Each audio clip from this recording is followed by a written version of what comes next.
Getting rich. The American dream. To get all you want, when you want it. Today it may seem as impossible to get rich as moving the planets. News coverage stacks the odds against you with stories about college grads unable to get the job they want. These guys won't help make you rich, no matter how much you protest. Today there's a better opportunity to become wealthy more so than at any other time in history. And there's proof of that statement with around 10 million American millionaires. Becoming rich is not just a goal anymore, it is required. For anyone planning for retirement, it takes about $1.2 million to create an annual income to sustain your lifestyle. The good news is, there are lots of ways to create personal wealth. It's your right to be rich. Getting rich isn't just for the latest high-tech genius. A surprising fact is that 12% of America's millionaires are educators. Job security and lifetime saving plans work. Of course, corporate executives, business owners, and entrepreneurs are on the list, but there's opportunity for everyone. Education is key to wealth creation. This is the story of two men who did more to make education available than any other. Both men were born into poverty. Both were destined to rise to riches and change the world. Tough times have a way of bringing out the best. These two men, Andrew Carnegie, once the richest man in the world and one of America's iconic businessmen, and Napoleon Hill, the first major teacher of success principles, revealed the secrets that prove one thing: your right to be rich. You've been given an inheritance from the richest man on earth. Before he died, this legendary figure created an unusual will that gifted to you everything that you'll need to reach the highest levels of accomplishment possible. That will has been the basis for the life-changing works by Napoleon Hill. Napoleon Hill's works have touched millions worldwide. Today's philosophy of success teachers still use the research formulas taught by Napoleon Hill. It's 1850-something and a young man sits at his desk. The note he's writing to himself will change his life. It's also a message to millions of others that will reveal secrets of success for centuries to come. Before Andrew Carnegie became the world's richest man, he writes his purpose for his life on this page. It's a simple plan to spend the first half of his life amassing a fortune, and then to spend the second half of his life giving it all away. The most valuable thing he left behind wasn't just the money. His most valuable gift is a blueprint that anyone can use to follow in his footsteps. Andrew Carnegie rose from rags to riches. Had he not discovered and utilized the success principles that made him wealthy, perhaps there would have never been an industrial revolution. Who was Andrew Carnegie? Why would he leave to you the keys to his fortune? Books and documentaries have been written and produced about his life and the lives of his contemporaries, such as Henry Ford. Well, I think everybody's decided that they've got to go to work. I think from now on, there's no one can stop this great country from going ahead. John D. Rockefeller and J.P. Morgan. Newer, faster ways of producing steel. Discovering rich oil fields and refining it into fuel. Managing money through investments and savings.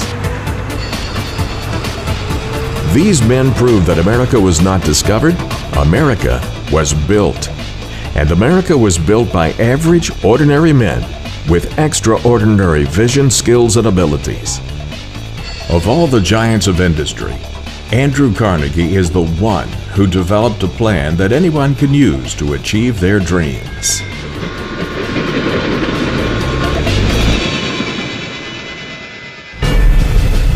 If Andrew Carnegie sat across from you today and asked, "Why do you want to be a millionaire?" the answer may seem obvious. Instead of all the things you could buy, he would most likely advise you to become wealthy not because of the things you can buy, rather because of what you become. Becoming rich is not your signature moment. What you become in the process of pursuing wealth is your signature moment. Andrew Carnegie became the richest man on the planet and ended up giving it all away. And his example has led contemporaries like Bill Gates and Warren Buffett to follow in his footsteps. These two are leading others to follow. They created the Giving Pledge to motivate America's wealthiest individuals and families to give away the majority of their fortunes to charity.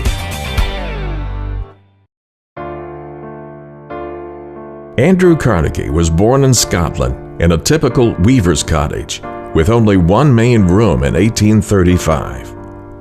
The town was the medieval capital of Scotland.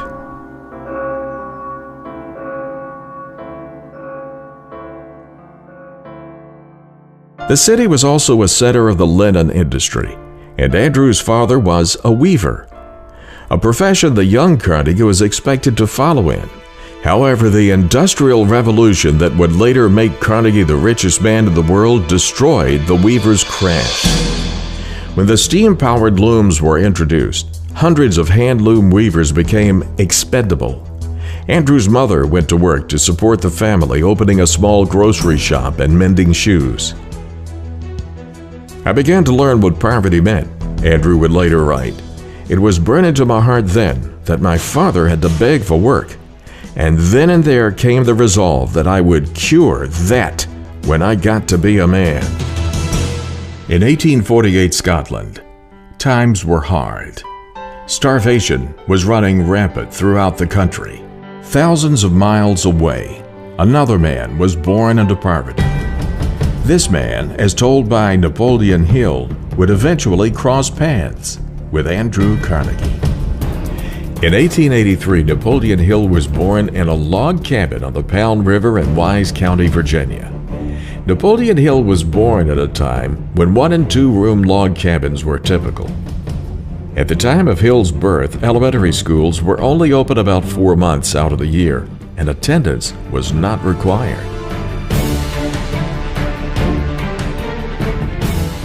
His stepmother suggested that he devote his time to reading and writing, and she concluded, "You might live to see the time when your influence will be felt throughout the state." She didn't know at the time that her words would spark a fire in the young boy, that he would see his influence not only spread across the state, but he would influence generations around the world for years to come.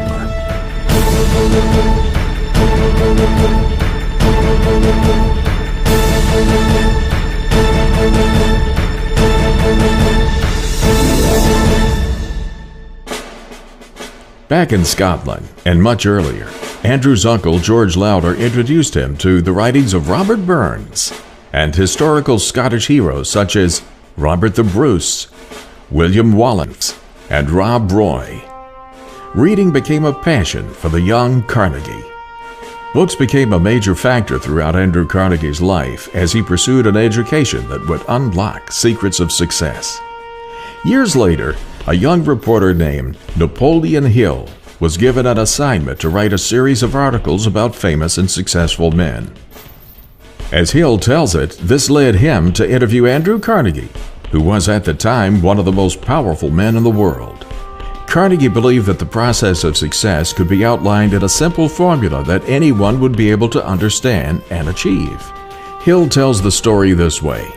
Impressed with Hill, Carnegie asked him if he was up to the task of putting together this information, to interview over 500 successful men and women, to discover and publish a formula for success. I caught my first fleeting glimpse of the profound law which provides the means by which we may choose our own purpose in life and attain it, while I was being coached by Andrew Carnegie during the organization of the Science of Success philosophy. I had just finished telling Mr. Carnegie that I feared he had chosen the wrong person to give the world the first practical philosophy of personal success because of my youth, my lack of education, and my lack of finances. Well, at this point, Mr. Carnegie delivered a lecture that I shall never forget because it changed my entire life and paved the way for my helping to change the lives of millions of people, some of them not yet born. Let me call your attention to a great power which is under your control, said Mr. Carnegie. A power which is greater than poverty, greater than the lack of education, greater than all of your fears and superstitions combined. It is the power to take possession of your own mind and direct it to whatever ends you may desire. As a result of Hill's studies based on Carnegie's introductions, the philosophy of achievement was offered as a formula for rags to riches success. Napoleon Hill's life work has become the basis for the multimedia system called Your Right to Be Rich. Publishing would become instrumental in the life of Napoleon Hill. James Monroe Hill, Napoleon's father, was the son of James Madison Hill, an English-born printer who emigrated to America in the 1840s. James built a press and began publication of Zephyr, Wise County, Virginia's first newspaper. At the age of 13, Napoleon took his first paying job. It was after school in the coal mines. Coal mining was a dirty, hard job, and Napoleon, at $1 a day wages, quickly decided that coal mining was not a future that he desired. When he turned 15, he became a news reporter in the mountains of Wise County and saw that job as an excellent choice to replace coal mining or farming. A few years later, Napoleon went to work for Rufus Ayres, a prominent attorney who had been Attorney General of Virginia, and in 1901 was one of the wealthiest men in Wise County. Ayres was involved in coal mining, the lumber business, and banking, and he owned the Big Stone Gap Post. Ayres encouraged Napoleon to study law. While Napoleon Hill attended Georgetown Law School in Washington, D.C., he went to work for Robert L. Taylor, a former governor who published Bob Taylor's magazine. While working for Bob Taylor, Napoleon agreed to interview successful business people. At the age of 25, he found himself at the mansion of Andrew Carnegie. It was that interview that defined the balance of Napoleon's life, and it was the turning point that would change the lives of people all over the world. Considering challenges that faced the Carnegie family in Scotland, the Carnegies decided to move to Pennsylvania for the prospect of a better life. The decision was made to sell the looms and the furniture by auction to help pay for the trip. The proceeds of the sale were most disappointing. The looms brought hardly anything, and the result was that 20 pounds more were needed to enable the family to pay passage to America. William Carnegie, Andrew's father, sang one of the popular songs of the day to the family to encourage them to head west to America. These are the words of the song. To the west, to the west, to the land of the free, where the mighty Missouri rolls down to the sea, where a man is a man, if he's willing to toil, and the humblest may gather the fruits of the soil. The song was later manifested into a driving force in Napoleon Hill's lessons. Napoleon Hill explains the driving force of ideas. I want to describe my discovery in the simplest terms possible, because it will reveal to you why it is true that whatever the mind can conceive and believe, the mind can achieve, regardless of how many times you may have failed in the past or how lofty your aims and hopes may be. And so the long journey began. The Carnegie family sailed from Glasgow in 1848. The arrival at New York was bewildering. New York was the first great site of human industry. The bustle and excitement was overwhelming for the young Andrew. The family eventually settled in a very poor area outside of Pittsburgh. Young Andrew got his first job at age 13 as a bobbin boy, changing spools of thread at a cotton mill, 12 hours a day, 6 days a week. His starting wage was $1.20 per week. His young age and meager wages would not hold Andrew Carnegie down. In 1850, Carnegie became a telegraph messenger boy at the Pittsburgh office of the Ohio Telegraph Company. He paid close attention to his work and quickly learned to distinguish the sounds of incoming telegraph signals. He could translate signals by ear without having to wait for the telegraph operator to translate the message. Sharpening his skills led to advancement. Within a year, he was promoted. As a messenger, he would memorize all of the locations of Pittsburgh's businesses and the faces of important men. He made many connections this way. This laid the foundation for the principle of success that Napoleon Hill would later call the Mastermind Alliance. If you work for a salary or wages, you have a marvelous opportunity to promote yourself into a higher income and a more responsible position by forming a mastermind alliance with your associate workers, including the management. Napoleon Hill based the concept of the Mastermind Alliance on the circle of influential people he met. It all started when Carnegie gave Hill a letter of introduction to Henry Ford. The young man makes up his mind to work. There's no limit to what he can do.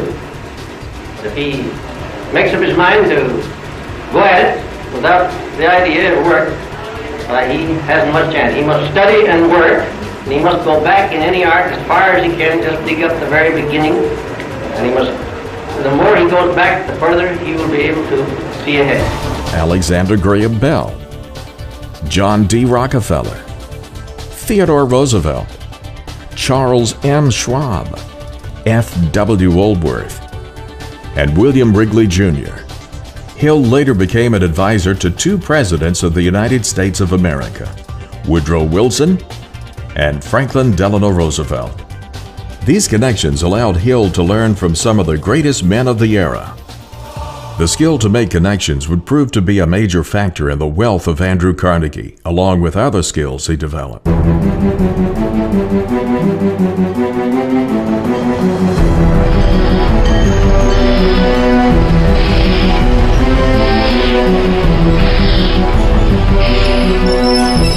Through the young life of Carnegie, his willingness to work hard, his perseverance, and his alertness soon brought great opportunities to him. One of the men Carnegie met at the telegraph office was Thomas A. Scott of Pennsylvania Railroad. Scott was so impressed with the boy that he employed Carnegie. Carnegie advanced quickly through the company, becoming the superintendent of the Pittsburgh division. That would be vital to his later success. The railroads were the first big businesses in America, and Carnegie learned much about management and cost control. Scott also helped him with his first investments. Scott made it possible for Carnegie to invest $500 in the Adams Express, which contracted with the Pennsylvania. The money was secured by his mother's placing a $500 mortgage on the family's $700 home. A few years later, he received a few shares in T.T. Woodruff's sleeping car company. Reinvesting his returns in railroad-related industries such as iron, bridges, and rails, Carnegie slowly accumulated capital. The basis for his later successes came to him by developing a vertical strategy of owning related businesses that gave him more control as he focused his energies on his goal: to become wealthy. That definiteness of purpose became another lesson that Hill published. When you speak of your poverty and lack of education, Mr. Carnegie explained, you are simply directing your mind power to attract these undesirable circumstances, because it is true that whatever your mind feeds upon, your mind attracts to you.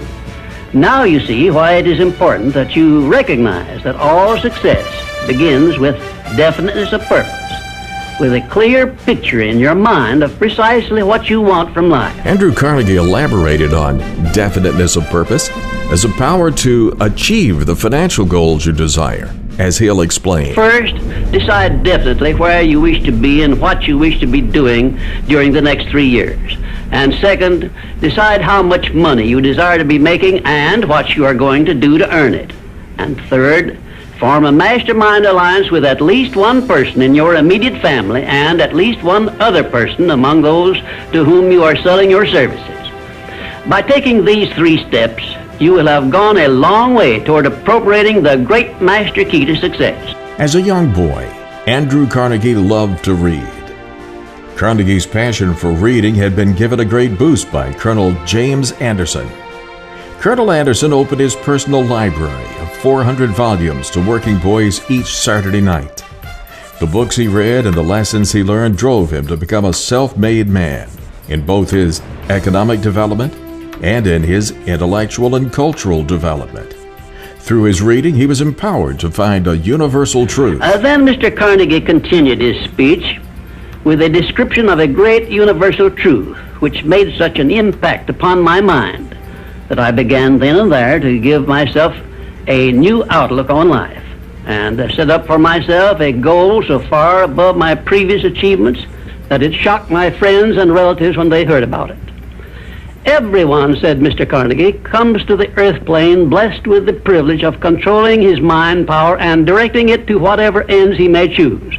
But, he continued, everyone brings over with him at birth the equivalent of 2 sealed envelopes, one of which is clearly labeled, the riches you may enjoy if you take possession of your own mind and direct it to ends of your own choice. And the other is labeled, the penalties you must pay if you neglect to take possession of your mind and direct it.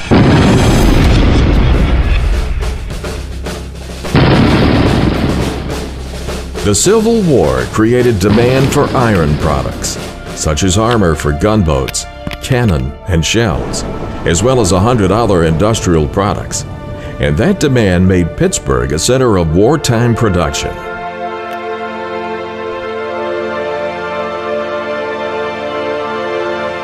After the war, Carnegie left the railroads to turn his attention to the Keystone Bridge Company to replace wooden bridges with stronger iron ones.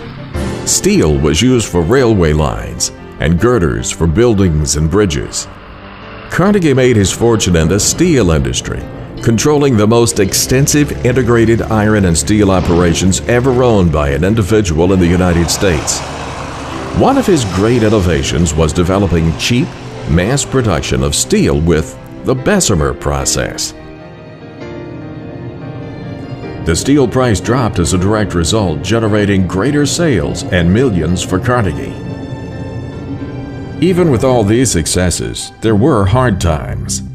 Carnegie had to overcome many challenges, even at his highest levels of success. One that impacted him for the rest of his life was his company's conflict with his labor force. During a severe period of national economic recession in the early 1890s, labor unrest was at its height. In 1892, while Andrew Carnegie was traveling back to Scotland with his family to visit his homeland, back in America, the management of his company, under the guidance of Henry Clay Frick, faced the Homestead strike.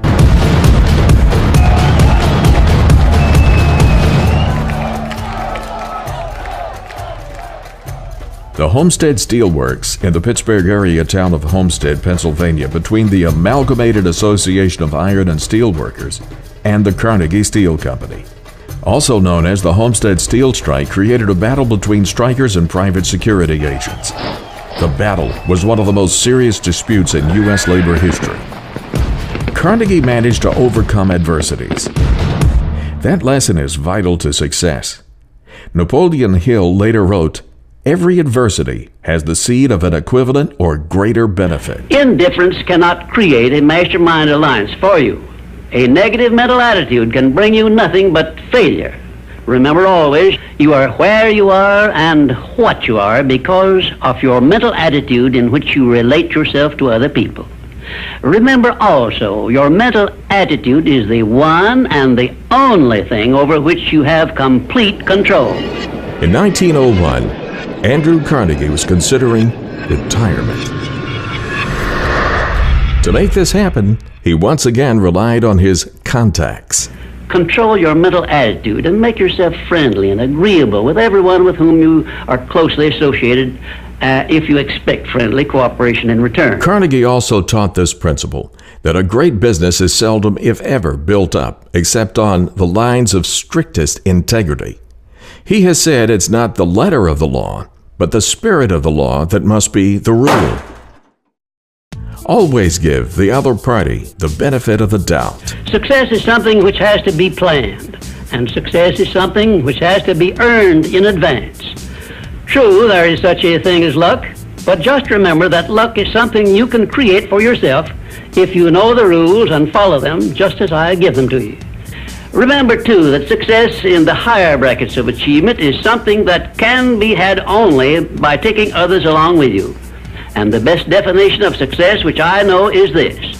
Success is the knowledge with which to get whatever you want from life without violating the rights of others and by helping others to acquire it. At that time, Andrew Carnegie considered John Pierpont Morgan as America's most important financial deal maker. J.P. Morgan knew how efficiently Carnegie produced profit. He envisioned an integrated steel industry that would cut cost, lower prices, produce greater quantities, and raise wages to workers. To do this, he needed to buy out Carnegie. So Carnegie wrote the asking price for his steel business on a piece of paper and had it delivered to Morgan. Morgan accepted without hesitation, buying the company for $480 million. "Congratulations, Mr. Carnegie," Morgan said to Carnegie when they finalized the deal. "You are now the richest man in the world." Carnegie spent his last years as a philanthropist. From 1901 forward, he devoted himself to charities. One of the most tangible examples is the founding of 2,500 or more libraries in the late 19th and early 20th centuries. These libraries stretched across the English-speaking world, including the United States, United Kingdom, Australia, and New Zealand. Carnegie spent over $55 million of his own wealth on libraries alone. It is said that Carnegie had two main reasons for donating money to the founding of libraries. He believed that libraries added to the nature of America. Anyone with a desire to learn could educate themselves and be successful in America, like he had been. Second, Carnegie believed that immigrants like himself needed to acquire the cultural knowledge of America, which a library would enable them to do. Carnegie has also donated money to schools all across the globe. He was one of the major benefactors of the Tuskegee Institute under Booker T. Washington for African American education.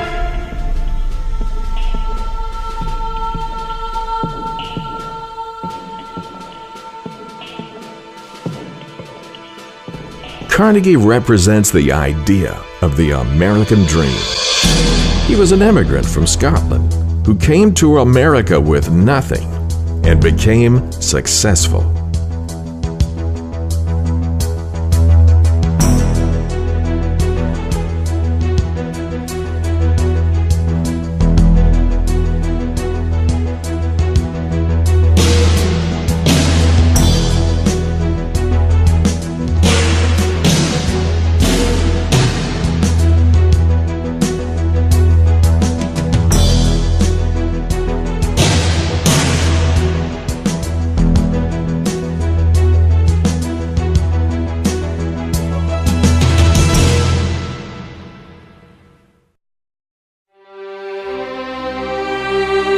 Andrew Carnegie died on August 11, 1919, in Lenox, Massachusetts, of bronchial pneumonia.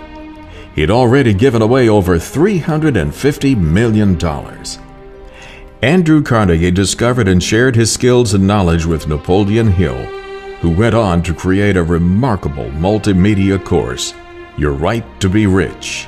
Through purpose, attitude, and the willingness to work for it, he taught that individualism, private property, the law of accumulation of wealth, and the law of competition are the highest results of human experience. He had a strong opinion against inherited wealth. Carnegie believed that the future leaders of society would rise from the ranks of the poor. Carnegie believed in this because he'd risen from the bottom. He believed the poor possessed an advantage over the wealthy. The advantage is the lessons learned when overcoming defeat. His 1889 article proclaiming the gospel of wealth called on the rich to use their wealth to improve society, and that stimulated a wave of philanthropy. Napoleon Hill followed Mr. Carnegie's lead. In 1962, the Napoleon Hill Foundation was established as a non-profit charitable educational institution. It's dedicated to making the world a better place in which to live. Napoleon Hill died in November 1970. The American dream is still very much alive.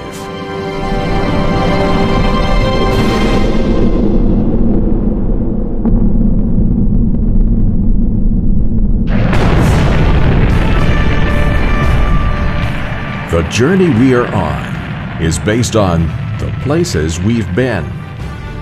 We have the ability to take on almost any problem and find the right answer.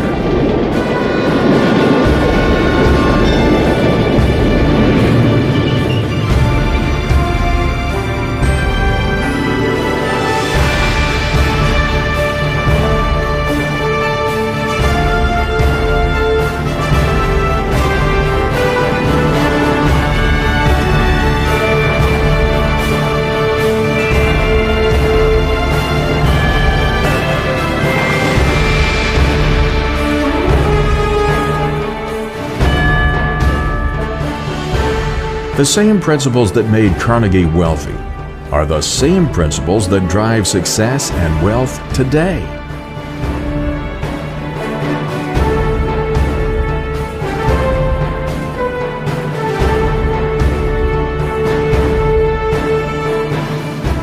Andrew Carnegie donated a fortune to worthy causes before his death, but his greatest contribution to the world by far was making sure that mankind had a self-study program that anyone could follow for becoming prosperous.